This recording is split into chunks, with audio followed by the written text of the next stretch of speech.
இன்றைக்கி எங்கள் வீட்டில் நான் வேணான்ட்டேன், எனக்கு முடியாது. எங்கள் வீட்டில் நிற்கிது எல்லாமே, என்னை கூப்பிட்டுட்டு நான் போகல.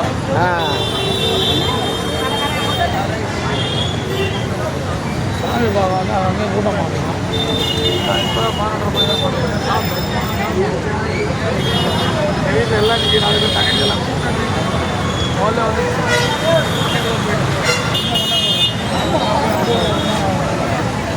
அன்னதானத்திற்காக மக்கள் அழைப்பு விடுத்தார். வரிசை எந்தளவுக்கு காத்துக் கொண்டிருக்கிறார்கள் பக்தர்கள். மணி இப்பொழுது காலப்பொழுது காலை 4 மணியிலிருந்து விசேஷம் ஆரம்பிக்கப்பட்டது. ஆனால் காலை 7:30 மணிக்கு அன்னதானம், மறுபடியும் 12:30 மணிக்கு அன்னதானம் கூட்டம்.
ஸ்ரீ வெங்கட சிவானந்த சுவாமிகள் 122ஆம் ஆண்டு குருபூஜை நிகழ்ச்சி நிகழ்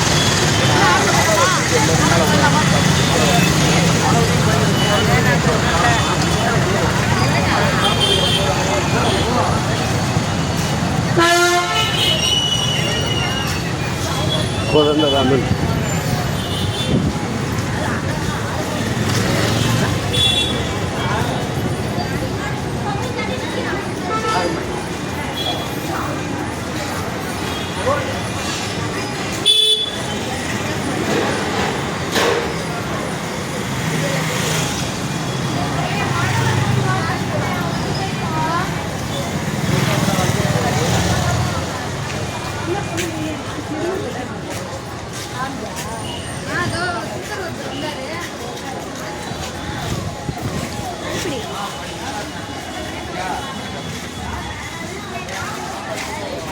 ஐயா இங்கே உள்ளது,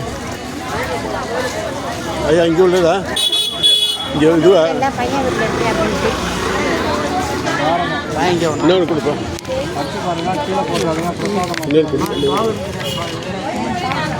கீழே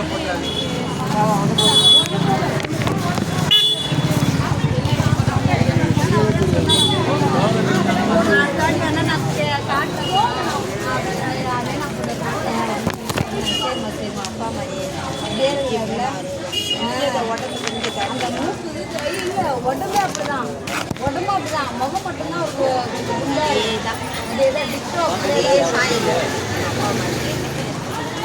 அப்பா அம்மா மறக்காது.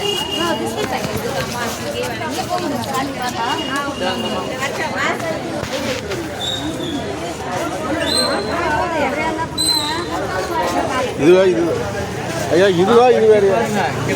இதுவா இது வேறையா? இது அந்த கோயில் நோட்டீஸ் இல்லை சாமி, கோயில் உள்ள இருக்கு போங்க. ஓகே ஓகே, இதை வச்சுக்கோங்க, படிச்சு பாருங்க. சார் இதை பற்றி தான் சொல்லுங்கள். ஏன்னா நான் யூடியூப்காரன், யூடியூப்காரா? ஆமா. சொல்லுங்க, கேளுங்க சொல்றேன். நீங்க கேளுங்க சொல்றேன். ஐயா இது இப்போ ஆவன் ஆதிரு வடிவேல் குப்புசாமி ஓ மாதவ நீங்கள் தானே இந்த விளம்பரம் படுத்திக்கிட்டு இருக்கனால இந்த இதுக்கான விளக்கத்தை சொன்னீங்கன்னா பக்தர்களுக்கு தெரிஞ்சுட்டு சௌரியமாக இருக்கும். நீங்கள் என்னவோ கேளுங்க, நான் சொல்கிறேன். படிச்சுட்டு கேளுங்க, நீங்கள் படிச்சுட்டு கேளுங்க, நான் சொல்கிறேன். நீங்கள் விளக்கம் சொல்லணும்னா அதில் 4 பேஜ் இருக்குது. எதுக்கு விளக்கம் கேட்குறீங்க? அதாவது சரி நான் சொல்கிறேன். மனுஷனுக்கு வந்து 4448 நோய் வந்து உடம்புல வந்து ஏற்படுது இயற்கையாக. ஓகே, நன்றி. பித்தம், வாதம், கபம் இது சம்பந்தமா மனுஷன் உடம்புல வந்து 4448 நோய் ஏற்படுது. ஓகே. இந்த நோயை வந்து நம்ம மருந்து இல்லாம மாத்திரை இல்லாம நம்மளே சரி பண்ணிக்கலாம். அதாவது இந்த உலகத்துல இந்த உலக உருண்டை இருக்கு பார்த்தீங்களா? இந்த உலக உருண்டை வந்து பால்வெளி அண்டத்தை வந்து ஒரு முறை சுத்தி வர்றதுக்கு வந்து 60 வருஷம் ஆகுது, தமிழ் வருஷம். இந்த 60 வருஷத்தை சுத்திட்டு வர்றதுக்குள்ள அது வந்து மூலப்பொருள்கள், அதாவது வாயு இருக்குல்ல, வாயு வந்து 60,04,800 வாயு இருக்கு இந்த பார்க்கடல்ல. ஒரு சுத்திட்டு வர்றதுக்கு 60,04,800 பார்ட்டிகல்ஸ் மூலப்பொருளை வந்து நம்ம வந்து சுவாசிக்கணும், சுவாசித்து சுத்திகரிப்பு பண்ணணும். அதான் வந்து நம்மளோட வேலை, சரிங்களா? அப்போது அந்த 60,04,800 மூலப்பொருள்கள் வந்து எங்கே இருக்குன்னா நம்ம உமிழ்நீர் இருக்குது பார்த்தீங்களா, அதுலேயே இருக்குது. அப்போ நம்ம எதை வேணாலும் சாப்பிட்லாம். சாப்பிட்டுட்டு நம்ம வந்து தமிழில் சொல்லணும், அது வந்து என்னவா மாறணும். இப்போ நீங்கள் மண் எடுத்து சாப்பிட்றீங்கன்னு வச்சுங்க, அந்த மண் வந்து அமுதமாக மாற்றலாம். அந்த சக்தி வந்து நம்ம உமிழ்நீருக்கே இருக்குது. அந்த முறை வந்து நம்ம தமிழர்களோட பாரம்பரிய முறை. அது எந்த நேரத்தில் சாப்பிட்ணும், எந்த நேரத்தில் தூங்கணும், எந்த நேரத்தில் காலில் செருப்பு இல்லாமல் இருக்கணும், எந்த நேரத்தில் வந்து உடற்பயிற்சி செய்யணும், எந்த நேரத்தில் வந்து இறைவனை வந்து வணங்கணும் அப்படின்றத நம்ம முன்னோர்கள் வந்து கண்டுபிடிச்சிட்டு இருக்காங்க, சரிங்களா? இந்த உலகத்தில் வந்து எத்தனை ஜாதி, எத்தனை மதம், எத்தனை மொழி வந்து மக்கள் வந்து பேசினாலும் எல்லாத்துக்கும் வந்து ஆதி வந்து தமிழ் மொழி தான், சரிங்களா? இந்த தமிழ் மொழியை வந்து அடிப்படையாக கொண்டு நாங்கள் வந்து இந்த மருத்துவம், அதாவது மறைக்கப்பட்ட மருத்துவம், அது நம்ம வழிபாடையும் மறைச்சிட்டாங்க, நம்ம மருத்துவத்தையும் மறைச்சிட்டாங்க. இப்போ மக்களுக்கு வந்து அறிமுகப்படுத்துறோம். இதை வந்து நம்ம பண்ணோன்னா இப்போ கிட்னி ஃபெயிலியருன்றாங்க, கிட்னி ஃபெயிலியரு, ஹார்ட் ஃபெயிலியரு, என்னென்ன ஃபெயிலியராக சொல்கிறாங்க. இப்போ இதை வந்து நம்ம 49 நாள் ஃபாலோ பண்ணோன்னா நம்ம நகம் வந்து உடஞ்சி விழுந்ததுன்னா எப்படி திருப்பி முளைக்குது, முடிய வெட்டினா எப்படி திருப்பி முளைக்குது, அந்த மாதிரி நம்ம ஹார்ட்டே முளைக்கும், கிட்னியே முளைக்கும். அந்த அளவுக்கு சக்தி இருக்குது, சரிங்களா? நீங்கள் எந்த மருந்தும் போயிட்டு எந்த காம்பினேஷன் கொடுத்தாலும் நம்ம உமிழ்நீர்லேயே எல்லா காம்பினேஷனையும் நம்ம மாற்றலாம். அந்த அளவு வந்து அந்த உமிழ்நீருக்கு வந்து சக்தி இருக்கு, சரிங்களா? அந்த வந்து எப்படி வந்து நம்ம மாற்றணும் அந்த முறையை தான் நாங்கள் வந்து சொல்லி கொடுக்குறோம். ஓகே, சரிங்களா? வேற என்ன டவுட் உங்களுக்கு? அதாவது என்னுடைய சின்ன பிள்ளையிலேருந்து ஒரு சின்ன பிள்ளையிலேருந்து ரொம்ப வெறித்தனமான ஒரு இது என்னன்னு கேட்டால், சிவகாசி பட்டாசு தொழிற்சாலை அந்த காலத்திலேருந்தே வழங்கப்பட்டது. சரி. சிவகாசி பட்டாசு தொழிற்சாலை இருந்தால் தீபாவளிக்கு பட்டாசு வந்துக்கிட்டு இருக்கு உலகம் பூரா. மேஜராக டெல்லியில் சூழ்நிலைக்காக இவங்க வந்து தேவையில்லாத நேரத்துக்கு எடுத்துட்டு இருக்காங்க. அதெல்லாம் அப்புறம் வச்சுக்கிட்டாலும் அமெரிக்காவுக்கு ஏற்றுமதி செஞ்சு இருந்தாலும் ஒவ்வொரு ஆண்டு தீபாவளி அப்போ சிவகாசியில் வாழக்கூடிய வந்து பொருளாதாரத்தில் பாதிக்கப்பட்டவர்கள் உயிர் பலி நடந்து கொண்டே இருக்கு. அந்த உயிர் பலியை நடந்ததை காப்பாற்றுறதுக்காக பாஸ்பரஸ், கந்தகம், சல்ஃபர் அது சம்மந்தப்பட்டதெல்லாம் வெடித்து செதறும் போது அவங்கள காப்பாற்றுறதுக்காக எனக்கு வந்து இந்த மூலிகை மருத்துவமனை தொடங்கணும்னு எனக்கு ஒரு வெறித்தனமான ஆசை. நீங்கள் வந்து மருந்தில்லா உணவு வாழுன்னு வந்துட்ட பிறகு அந்த இடத்துக்கு பண்ணுறதுக்கு உங்களுடைய அனுகிரகமோ இது தேவை.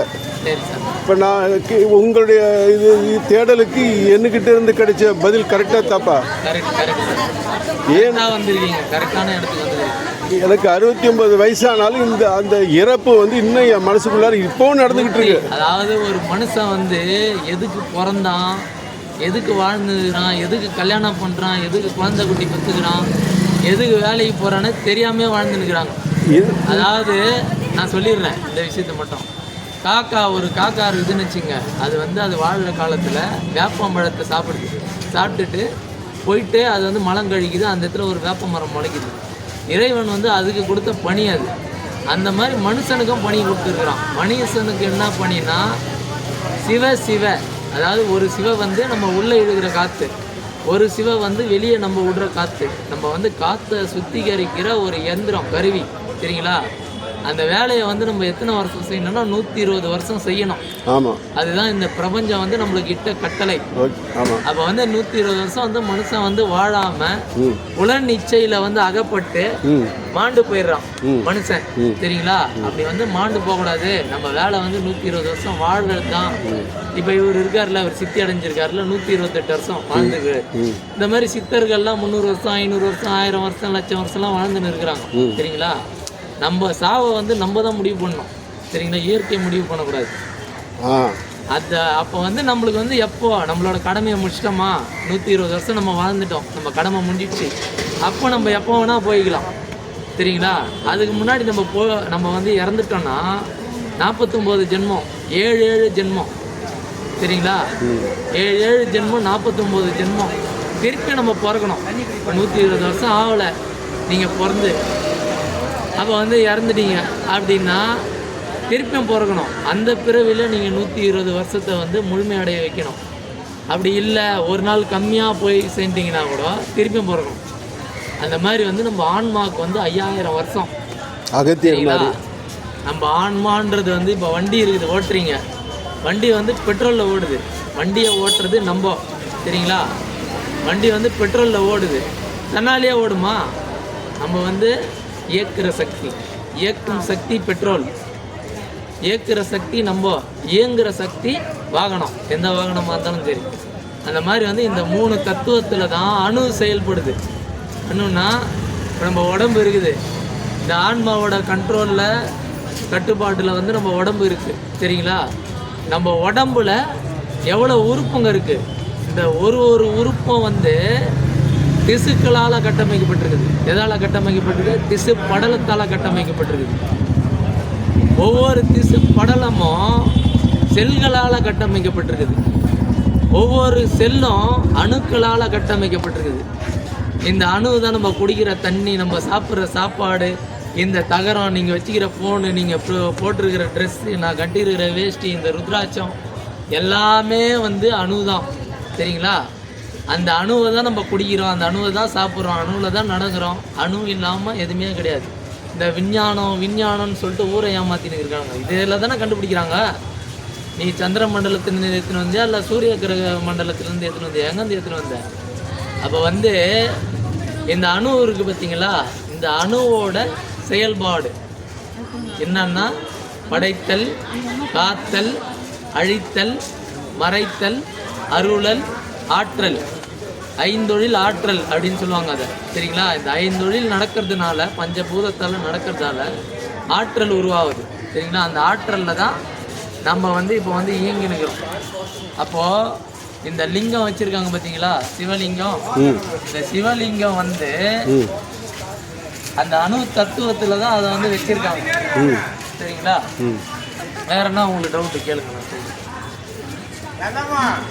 நீங்கள் சொல்கிறது மாதிரி அங்கே வந்து வாழ்கிறதுக்காக பிழைப்பை தேடி வேறு அங்கே மானம் பார்த்த சீமை விவசாயம் இல்லை, இதை விட்டா பட்டாசு தொழிலை விட்டா கிடையாது. அந்த காலத்திலேயே நானே சொல்லிருக்கேன், ஏகப்பட்ட இது வத்திப்பட்டி தீப்பெட்டிக்கு அந்த அட்டைப்பட்டி வந்து மூட்டை அனுப்பிச்சாவே 7 பைசா தான் சம்பளம் கொடுத்தாங்க. எனக்கு 69 வயசானால் நான் வந்து சிறுகாலில் செஞ்சுருக்கிறேன். அந்த தொழிலில் இன்றைக்கி வந்து வாழ்கிறதுக்கு வேலைக்கு போகும்போது மரணம் சம்பதிக்குது. அதாவது வந்து இன்னொரு விஷயம் வந்து சுடுகாடுன்னு சொன்னாவே அது சுடுகாடு தான். ஆனால் பிழைப்புக்காக வந்து தேசமே இன்றைக்கும் வந்து கருகிக்கிட்டு இருக்குது. ஒவ்வொரு வருடமும் பிஞ்சு குழந்தைகள்லேருந்து வாழ வேண்டிய பிஞ்சு வாழ்கிறதுக்கு வாழ்க்கைக்காகவும் கொடூரமான முறையில் வந்து சந்தர்ப்ப சூழ்நிலை நடந்துக்கிட்டு இருக்கு. அதை காப்பாற்றுறதுக்கு தான் மூலிகை சம்பந்தப்பட்ட மருத்துவமனையும் ஆங்கில மருத்துவமனையும் கொண்ட இது அந்த சிவகாசியில் அமையணுங்கிறது தான் என்னுடைய எண்ணம். சரிங்க சாமி, உங்கள் எண்ணம் போலவே அமையட்டும். அதாவது மரபணு இருக்கு பார்த்தீங்களா, மரபணு வந்து 4 வகை தான் இந்த உலகத்திலேயே இருக்கு. ஓகே. இது வந்து இந்தியா கவர்மெண்ட்டும் கண்டுபிடிச்சிச்சு சரிங்களா. பிரிட்டானிக்காக்கும் தெரியும், பிளாக் கிராக்னு ஒன்று இருக்கு அதுக்கும் தெரியும் சரியா, இஸ்ரேலுக்கும் தெரியும், அமெரிக்காவுக்கும் தெரியும் புரியுதுங்களா. இவங்க எல்லாம் வந்து என்ன பண்றாங்கன்னா திட்டமிட்டு மறைக்கிறாங்க. அதாவது இங்க வந்து நம்ம இந்தியாவில வந்து விந்திய மலைன்னு ஒண்ணு இருக்கும், அதுதான் வந்து நம்ம பார்டர் புரியுதுங்களா. அதுல வந்து தமிழ்நாடு, கேரளா, பாண்டிச்சேரி, இந்த இலங்கை, ஆந்திரா, கர்நாடகா, மகாராஷ்டிரா, ஒரிசா இந்த மாதிரி வந்து அந்த விந்திய மலை பார்டர், இந்த சைடு கிழக்கு தொடர்ச்சி மலை, இந்த சைடு மேற்கு தொடர்ச்சி மலை, இதுக்கு இடைப்பட்ட இடத்துல தான் இறைவனின் மரபணு. அதாவது நம்மலாம் வந்து இறைவனின் மரபணு. நம்மலாம் வந்து 4 நிலை இருக்குது, மனநிலை, புத்தி நிலை, ஆத்ம நிலை, ஆன்ம நிலை புரியுதுங்களா. நம்மலாம் வந்து பிறக்கிறதே ஆன்ம நிலை. இந்த விந்திய மலை இந்த பார்டர்ல நம்ம பிறக்கிறதே நம்ம உயர்ந்த நிலையில கூட நம்ம எளிதில் இறை நிலையை அடையலாம். நீங்களும் என் நிலையை அடைய முடியும். நான் முயற்சி பண்ணா இப்ப அந்த நிலையை அடைஞ்சிட்டேன். நீங்க முயற்சி பண்ணாலும் அந்த நிலையை அடைய முடியும். அந்த மாதிரி யாரு முயற்சி பண்ணாலும் எந்த இடத்துல அந்த நிலையை அடையலாம். அதுக்கு வந்து நம்ம முன்னோர்கள் வந்து பண்ண இதுன்னா கோடகாரி வழிபாடு, குலதெய்வம் வழிபாடு, அப்புறம் வந்து முன்னோர்கள் வழிபாடு. இதை எதுக்கு வந்து பண்ண சொல்றாங்கன்னா நம்ம இந்த பார்டருக்குள்ளேயே பிறக்கணும், இந்த விந்திய மலைக்குள்ளேயே நம்ம திருப்பியும் பிறக்கணும். நம்ம மரணிச்சிட்டாலும் இந்த விந்திய மலைக்குள்ளேயே நம்ம திருப்பியும் பிறக்கணுன்றதுக்காக தான் நம்மளுக்கு இந்த வழிபாடை சொல்லி கொடுத்துருக்காங்க. ஆனா அந்த வழிபாடை எல்லாத்தையும் வந்து மறைச்சிட்டாங்க. இன்னைக்கு வந்து எல்லாமே மறைப்பு, திரிப்பு தான் சரிங்களா. இதை வந்து நம்ம வந்து வெளியே எடுத்துன்னு வரணும் சரிங்களா. அப்படின்ற ஒரே நோக்கத்துக்காக தான் நம்ம மிகவும் சிரமப்பட்டு இந்த விஷயத்த வந்து நாங்கள் ஆரம்பிச்சிருக்கோம். இது வந்து இறைவனோட அருளால் எனக்கு வந்து அதை வந்து கிடைச்ச வந்து கொடை, எனக்கு வந்து அவர் கொடுத்த பணி சரிங்களா. நான் வந்து இது மட்டும் கிடையாது, நான் வந்து எதையும் படிக்கலை. இப்போ நான் பேசுறது எல்லாமே வந்து நான் வந்து எதையும் படிக்கலை. நான் வந்து இப்போ நம்ம சயின்டிஸ்ட் வந்து செவ்வாய் கிரகத்துக்கு சந்திரமா இதுக்கு மட்டும்தான் போயிருக்கிறாங்க. நான் வந்து இந்த பால்வெளி ஆண்டத்துக்கே சுற்றிட்டு வந்துட்டேன் ஞானத்தில் சரிங்களா. எனக்கு அதுக்கு நான் வந்து போய் சுற்றிட்டு வந்ததில் எனக்கு வந்து இந்த பணியை கொடுத்துருக்குறாங்க. இதை வந்து செய்யுங்க, மக்களை வந்து காப்பாற்றுவாங்க. எதுக்கு வந்து காப்பாற்றுறேன்னா இப்போ நான் உங்களை கேள்வி கேட்குறேன், நீங்கள் பதில் சொல்லுங்கள். அதுக்கு நீங்கள் கேட்டீங்கல்ல, இப்போ நீங்கள் கையில் வச்சுக்கிறீங்களா, அது பேர் என்னது? கைபேசி, மொபைல் ஃபோன். மொபைல் ஃபோன் கண்ணில் போட்டுக்கிறீங்களா, அது பேர் என்னது? மூக்கு கண்ணாடி. மூக்கு கண்ணாடி மேலே போட்டுக்கிறீங்களா, அது பேர் என்னது? வஸ்திரம். கீழே போட்டுக்கிறேன். நீங்க தமிழ்ல சொல்லாதீங்க சாமி, சாதாரணமா மக்கள் பேசுறாங்க. மக்களை பேசும்போது தமிழை விட்டுட்டு ஆங்கிலத்துக்கே படிப்பறிவே இல்லாதவங்க கூட அதை வந்து டக்குன்னு கேட்டா மொபைல்ன்றாங்க, மொபைலுங்கிறாங்க, ஷர்ட்டுங்கிறாங்க, ஷூங்கிறாங்க, சிம் கார்டுங்கிறாங்க, மெமரி கார்டுன்றாங்க, கண்ணாடின்றாங்க, ஷர்ட்டுன்றாங்க, பேண்ட்ன்றாங்க, பைக்குன்றாங்க, ஷூங்கிறாங்க, ரோடுன்றாங்க. ஆமா, 1வது கூட படிக்கல, ஆனா இங்கிலீஷ் பேசுறாங்க. அந்த அம்மாவை கேளுங்க, எவ்வளவு இங்கிலீஷ் பேசுவாங்க. இல்ல போறவங்க யாருன்னா கேளுங்க, எல்லாருமே இங்கிலீஷ் தான் பேசுறாங்க. இது என்ன நாடு? தமிழ்நாடு. ஆனா இங்கிலீஷ் பேசினுக்கிறாங்க. அப்ப இங்க என்ன நடந்துன்னு இருக்குது? தமிழை வந்து பேச விடக்கூடாது. அதாவது உலகத்துல வந்து 234 நாடுக்கு மேல இருக்குது, அங்கீகரிக்கப்பட்ட நாடு, அங்கீகரிக்கப்படாத நாடுன்னு சொல்லிட்டு. அதுல வந்து பெரும்பாலான நாட்டுல வந்து தமிழ் ஆட்சி மொழியாவே இருக்குது. ஆமா ஆமா ஆமா. நேபாளத்துல வந்து உருவாகின தமிழ்நாடுன்னு பேரை வச்சுக்கின்னு இங்க வந்து இங்கிலீஷ்ல பேசினுங்கிறாங்க. ஆமா, அந்நிய பாஷை, அந்நிய பாஷை. உலகத்துல வந்து பெரும்பாலானவங்க இதுதான் பேசுறாங்க. தமிழ்ன்றது வந்து அது வந்து கம்யூனிகேஷன் கிடையாது, பரிமாற்ற மொழி கிடையாது, அது தத்துவ மொழி. உங்களுக்கு இப்போ நீங்கள் தெலுங்கா இருந்தாலும், மலையாளமாக இருந்தாலும், கன்னடாவாக இருந்தாலும், இந்தியா இருந்தாலும் உங்களுக்கு மட்டும்தான் அந்த மொழி தெரியும். ஆனால் உங்கள் கண்ணுக்கு, வாய்க்கு, மூக்குக்கு, கைக்கு, காலுக்கு, கிட்னிக்கு, லிவருக்கெல்லாம் தெரிஞ்ச ஒரே மொழி வந்து தமிழ் மொழி தான். இதை வந்து அவங்க தெரிஞ்சுக்கினாங்க. யார்? பிரிட்டானிக்கா. இப்போ நீங்கள் நான் பிரிட்டானிக்கான்னு இதில் பேரை சொல்லிட்டேன்னா இந்த வீடியோவை முடக்கிடுவாங்க. முடக்குறாங்களா இல்லையா பாருங்கள் அந்த வீடியோ. அந்த பேரை சொன்னாலே முடக்கிடுவாங்க. பிளாக் ரேட் அப்படின்னு அந்த பேரை சொன்னாலே முடக்கிடுவாங்க. இஸ்ரேல் அப்படின்னு சொன்னாலே முடக்கிடுவாங்க. அமெரிக்கா அப்படின்னு சொன்னாலே முடக்கிடுவாங்க. ஏன்னா இது எதுவுமே நம்ம மோடி ஐயா அது கிடையாது, அமெரிக்காக்காரன் நீங்கள் வச்சுன்னுக்கிறது. ஆமாம். நான் இப்போ நான் பேசுகிறத பார்க்கணுன்னா அமெரிக்காக்காரன் உதவியோடு தான் பார்க்க முடியும். கூகுளுக்கு யார் ஓனரு? இது வந்து நம்ம தமிழ்நாடு, நம்மளுக்கு வந்து அமெரிக்காக்காரன் வழிகாட்டுறான். இங்கே வந்து ஜிபிஎஸ் யாருது? அமெரிக்காக்காரன். அப்படி அவன் இதோ வந்து நம்ம மேலே திணிக்க பார்க்குறான். நம்மளோட ஒரிஜினல் உண்மை அதை வந்து அழிக்க பார்க்குறான். புரியுதுங்களா? எது வந்து உண்மையோ அதை அழிக்கிறான். புரியுதுங்களா? எது வந்து பொய்யோ அதை வந்து திணிக்கிறான்.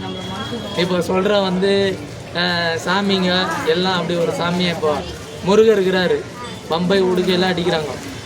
முருகரை கூப்பிட்டா நீ திருச்செந்தூர் முருகரை கூப்பிட்டாலாம் வருவார், மலேசியா முருகரை கூப்பிட்டாலாம் வருவார். ஆனால் சிவன் வரமாட்டார். நல்லா நான் சொல்கிறத கேட்டுங்க, சிவன் வரமாட்டார், ஆஞ்சநேயர் வரமாட்டார், நம்ம ஒரு நிமிஷம், ஆஞ்சநேயர் வரமாட்டார், பிள்ளையார் வரமாட்டார், என்ன ராமர் வரமாட்டார், கிருஷ்ணர் வரமாட்டார். ஆனால் நீ எந்த அம்மா ஒன்றா கூப்பிடு, அங்காளம்மா, செங்காலம்மா, பொன்னியம்மா, கன்னியம்மா, கருப்புசாமி, அந்த சாமி, இந்த சாமி, எந்த சாமின்னா கூப்பிடு. இல்லை நம்ம வீட்டில் இருப்பாங்க பூவாடக்காரின்னு, அவங்கள கூப்பிட்டா கூட வருவாங்க. சரியா? பார்த்துருக்கிறீங்களே நீங்கள். இல்லாதவங்க வரமாட்டாங்க, வராதவங்களாம் இல்லாதவங்க. அவங்க பெரிய சாமி கிடையாது, பெருமாள்லாம் வரமாட்டார். ஆனால் இல்லை, இதெல்லாம் வந்து நம்ம மேலே திணிச்ச சாமி கட்டமைப்பு. இவர் தான் சாமி, நீ இப்படி தான் கும்பிடணும், ஆகம விதி, அந்த விதி, இந்த விதி, அதெல்லாம் வந்து சும்மா. சரிங்களா? நீங்கள் வேறு உங்கள் கேள்வியை கேளுங்க, நான் பதில் சொல்றேன். நானே ரொம்ப நேரம் பேசுகிறேன். இல்லை, நீங்கள் வந்து எங்கே இருக்கிறீங்க, உங்களை தொடர்பு கொள்றதுன்னா என்ன? புட்லூரில் இருக்குது சாமி ஆஃபீஸு. என் கான்டாக்ட் நம்பரு, என் வீட்டு அட்ரஸ்லேருந்து எல்லாமே இருக்குது. சரிங்களா?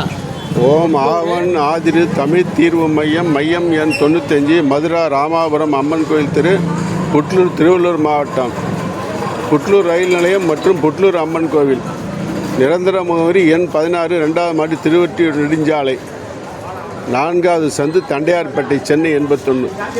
பர்மனெண்ட். அப்போ இதுதான் இந்த இடமா? அது இந்த இடம் இல்லை, இந்த இடத்துல கோயில் இருக்குது, இங்கே குரு பூஜை நடக்குது. அதுக்கு வந்திருக்கோம். மக்கள் வந்து இங்கே தான் வருவாங்க. அதாவது மக்களை வந்து குறை சொல்லி பிரயோஜனம் கிடையாது.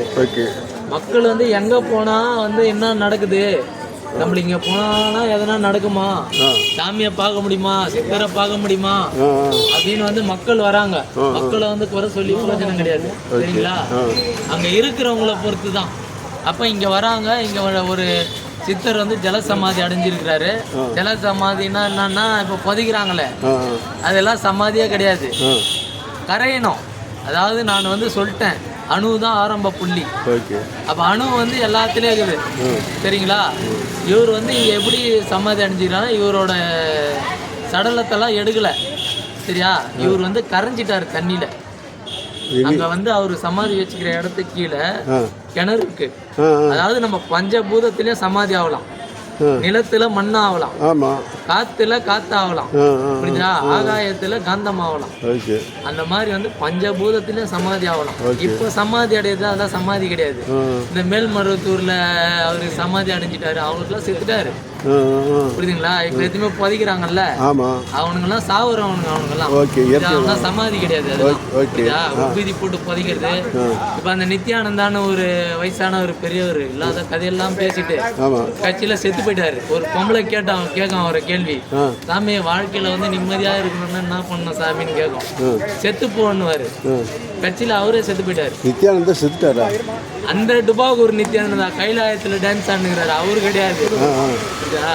இப்போ வயசானவர் ஒருத்தர் இருந்தார்ல, நித்யானந்தம், அவர் பேரு நித்யானந்தம், நல்ல தாடி வச்சிருப்பாரு. இப்போ சமாதி அடைஞ்சார்ல, சமாதி அடையிறதுன்னா நம்ம உடம்பு தெரியாது. வள்ளலார் அடைஞ்சாரு பத்தியா, இவரு அடைஞ்சிருக்குது சமாதி, ஜலசமாதி. தண்ணியில கரைஞ்சிட்டாரு. சரியா?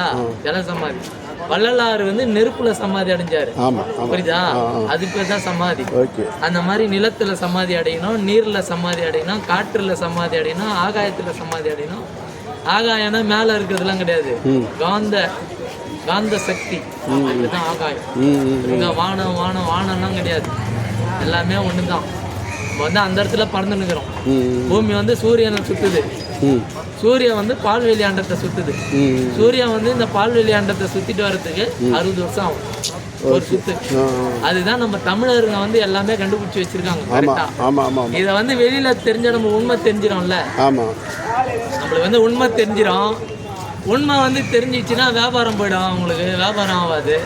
அதனால வந்து என்ன பண்ணுறாங்கன்னா வருமானம் போயிடும். புரியுதுங்களா? அதுக்கு தான் வந்து இந்த ஒழிப்பு மறைப்பு இதெல்லாம்.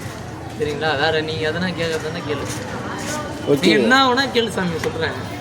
எனக்கு 16 அறிவு எனக்கு இல்லைஜி. இப்போ நீங்கள் வந்து இப்போ அந்த அவர் பேர் என்ன, இப்போ ஜலசம்பந்தி அடிச்சிருக்காரு வேங்கட சுப்பானந்தா. வேங்கட சுப்பானந்த சமாதி, அவரை பற்றி சொல்லுங்கள். அதுதான் சாமி, அவர் இப்போ இவ்வளோ வந்து இங்கே ஜனங்க வருதுன்னா அது வந்து குரு பூஜை. எதுக்குன்னா அவர் வந்து என்ன நிலையில சமாதி அடைஞ்சாரோ, எந்த இடத்துல சமாதி அடைஞ்சாரோ, அவர் இறுதியாக எந்த கொள்கையை வச்சுக்கின்னு அவர் வந்து சமாதி அடைஞ்சாரோ அது வந்து யாராலையும் மாற்ற முடியாது. அந்த வைப்ரேஷன் வந்து அங்கே இறங்கினே இருக்கும் அந்த இடத்துல. அதாவது கனெக்ட் ஆயிட்டாரு.